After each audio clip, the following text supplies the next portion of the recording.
जय मल्हार सगळ्यांना. कसे आहेत सगळेजण? मजेत ना? मजेत असायला हवं. तर आशा करते की तुम्ही सगळेजण खूप खूप खुश असाल आणि आनंदी असाल. तर चला परत तुमचं एकदा माझ्या ब्लॉगमध्ये खूप खूप मनपूर्वक स्वागत आहे. तर इकडं संध्याकाळची रुटीन मी तुम्हाला शेअर करते. संध्याकाळची 6 ते 9. तर माझं इकडं ना दिवसभराचे भांडे जे मी घासून ठेवले होते का तेच इकडं मानेला लावणार होते. तर ते मानेला लावून घेत होते मी इथं. आणि आज मी दिवसभर खूप काही काम केलं. तर ते नाही शूट केलं मी, कारण की ते काम शूट करताना मला तर काय म्हणजे बनलंच नाही शूट करायला. तर असो, तिथं भांडे वगैरे घासून घेतले होते आणि मग लक्षात आलं की मी मोटर चालू करून आले होते. आणि मग त्यासाठीच मला इकडं मोटर बंद करायला जायचं होतं. तर बघा की आता चांगला दिवस मावळला आहे आणि मग इकडं मोटर चालू करायला आले. विहिरीवर येईपर्यंत लगेच पार बघा की अंधारच पडल्यासारखा झाला होता. तर असं यावंच लागतं, आता आपलं काम आहे म्हणल्यावर करावंच लागतं. तर इकडं मोटर चालू केली आणि म्हणलं खूप दिवस झाले तुमच्या संग ना जेजूरचा गड काय दाखवला नाही तर व्हिडिओमध्ये.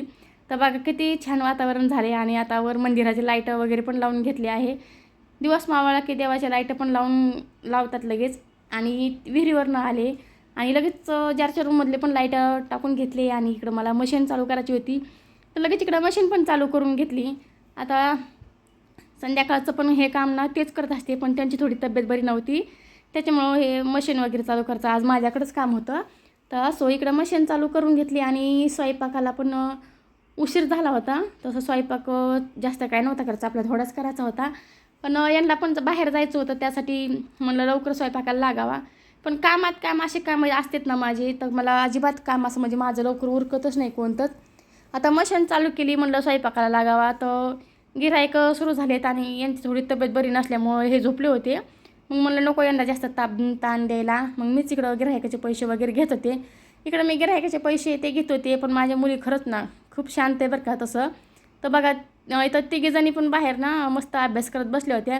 आणि आमच्या गिऱ्हाईकांचा एक मुलगा आला होता, तर तो मुलगा पण ना पोरींसंग अभ्यास करत बसला होता.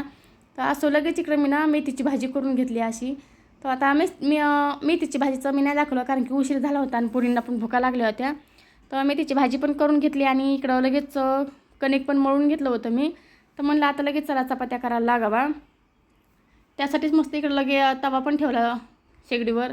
आणि हे वाटाणे का ते मला पण भाजून घ्यायचे होते, म्हणजे सकाळचेच आहे, पण सकाळी ना मला तेला मिठात तळाचं काय ध्यानच नाही राहिलं नाही. तर म्हणलं आता घेते तळून आणि लगेच इकडं चपात्या करायला लागले. तर चपात्या पण इकडं करून घेतल्या आणि स्वयंपाक करता करता आता गिऱ्हाईक बघायचं ते बघायचं म्हणजे खूप खूप लोड येतो बरं का, सारखं उठावं लागतं आहे स्वयंपाक करताना पण. तर असं करावंच लागतं आहे, इतकं पण हे नाही. तर इकडं भाजी तर झाली होती, भाजी करून घेतली, लगेच चपात्या करून घेतल्या. आणि स्वयंपाक करता करताच ना मी पोरींना जेवायला वाढून दिलं होतं. पोरींचं जेवण झालं होतं आणि त्यांना कार्यक्रमाला जायचं होतं. मग ते उठून तसेच गेले, जेवण पण नाही केलं. थोडंसं गोळ्या वगैरे खाल्ल्या त्यांनी मेडिकलमधनं जाऊन आणि तसेच गेलेत लगेच. तर असं मग इकडं लगेच मी पण जेवण करून घेतलं. आणि ते हरभऱ्याचे मस्त हरभरे ते तळले होते, ते एकच नंबर जेवण झालं होतं. त्यानंतर मी म्हणलं ना तुम्हाला, आज दिवसभरात खूप काम केलं, खूप म्हणजे खूपच काम केलं होतं. जितके मी माझे माल मसाले किंवा सगळं सामान ठेवते का तितक्या सगळ्या मी ना ह्या भरण्या डबे सगळे घासून काढले होते.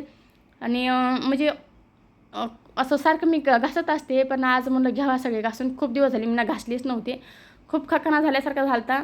आणि मला जास्त एकदम असं हे झालं ना तर मला अजिबात आवडत नाही घरामध्ये घाण झाली की. त्यासाठीच मग इकडं मस्तपैकी सगळ्या भरण्या घासून घेतल्या होत्या. आणि भरण्या घासल्या म्हणलं आता चला हे भरण्या घासून घेतल्या आणि त्यासाठीच आपल्याला इकडं सगळं परत तिथलं ज्याच्यातलं ते काढलं ते सगळं व्यवस्थित भरून ठेवायला लागेल. हा मसाल्याचा डबा आहे ना मी खूप दिवस झाले घेतलेला आहे, पण मी ना असंच ठेवून दिला होता. त्याच्यामध्ये म्हणजे जे लागत नाही ते सामान भरलं होतं, पण म्हणलं नाही आता त्याच्यामध्ये सगळं भरून घेते, म्हणजे स्वयंपाक करताना सगळं एकत्रच एका डब्यामध्ये बरोबर जवळ घेता येतं आपल्याला. नाही तर जिरे मोहरी वेगळं घ्यायची, मसाला वेगळा घ्यायचा, हळद वेगळी डबा घ्यायचा, मग असा ना खूप राडा होतो खाली. त्यासाठीच म्हणलं आता चला सगळं याच्यातच भरते आणि हेच वापरायला घेते खाली इथं. आणि बाकीचं पण सगळं आवडलं होतं ना. आज आमच्या इथला बाजार पण होता, तर त्यांनी ना बाजार पण आणला होता. तर तीच बाजाराची पण पिशवी तशीच पडली होती, माझा बाजार पण भरायचा राहिला होता. खूप काम पडलं होतं, कारण की दिवसभरना टाईमच नव्हता भेटला. आणि बाजार पण आज उशिरा आणला होता, कारण की त्यांची तब्येत बरी नव्हती आणि ऊन पण इतकं पडतं आहे ना बापरे, विचारायचं कामच नाही. तर त्यासाठीच ते पण आज लेट गेले होते बाजाराला. मग इकडं ना मी सगळ्या भरण्यातला मसाला ते सगळं सगळं भरून घेतलं होतं. आणि ह्या ज्या अशा पन्न्या ज्या असत्या का त्या मी अजिबात फेकून देत नाही, कारण की मला माहिती त्या कधी ना कधी उपयोगी येतात आपल्या. त्यासाठी मी ठेवून देत असते त्या पन्न्या पण तशा. तर चला इकडं ना सगळं व्यवस्थित भरलं आणि ह्या पण पन्न्या मी जपून ठेवणार आहे. फक्त ह्या कागद आणि एक पन्नी आहे ती मसाल्याची, तर ते टाकून देणार आहे, मला नको. आणि त्यानंतर मग भरण्यात मसाला वगैरे सगळं भरून घेतला आणि वरचा हा पेपर होता का जुना तो काढून घेतला आणि मग म्हटलं चला आता नवीन पेपर टाकूया. तर लगेच इथं नवीन पेपर टाकून घेतला आणि भरण्या पण व्यवस्थित लावून घेतल्या. तर पोरी ते सगळं झोपल्या होत्या माझ्या, तर शांत वातावरण होतं, मला पण करमत नव्हतं आणि आता मला पण खूप झोप येत होती. तर चला आता इथंच एंड करते. भेटूया पुढच्या व्हिडिओमध्ये. व्हिडिओ आवडल्यास व्हिडिओ लाईक करा, चॅनलवरती नवीन असाल तर चॅनलला सबस्क्राईब करा. Bye bye.